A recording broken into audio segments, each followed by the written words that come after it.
नाशिकमध्ये बोलताना शरद पवारांनी चौफेर टोलेबाजी केली आहे। नोटाबंदी संदर्भात तर थेट मोदींची नक्कल करत मोदी सरकारवरच पवारांनी हल्ला चढवलाय। नोटबंदी आहे की नसबंदी हे लोक मतदानाच्या माध्यमातून दाखवून देतील असं म्हणत शेतमालाच्या पडलेल्या भावाबाबत सुद्धा सरकारचा जोरदार समाचार त्यांनी घेतला।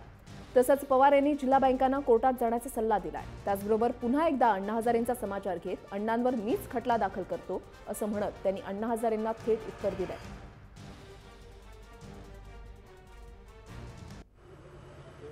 आणि भाषणात काय सांगितलं? मित्रों,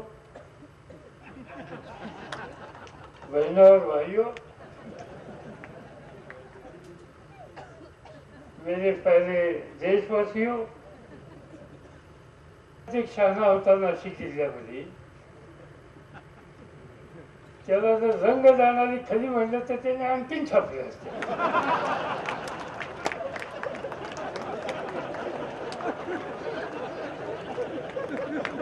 नाशिक म्हणजे एकच सिक्युरिटी फ्रेस नाही, दुसरा सुद्धा घरात चालणारा सिक्युरिटी। शेतीमालाचे भाव पडले का नाही?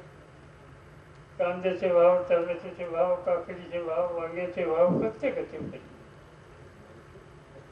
10 दिवसाच्या पूर्वी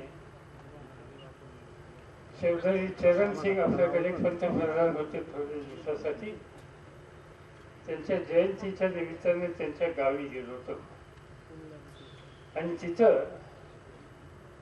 वटाच्या दिवशी उत्सव सगळं होतं। तर सगळे लोक मला सांगत होते की वटाचा आमचा कवडी किमतीत चाललेला आहे। एक शेतकरी असं सांगत नव्हता की माझ्या पिकाला चांगली किंमत मिळते। पूर्ण किमती शेतीमालाच्या घसरल्या।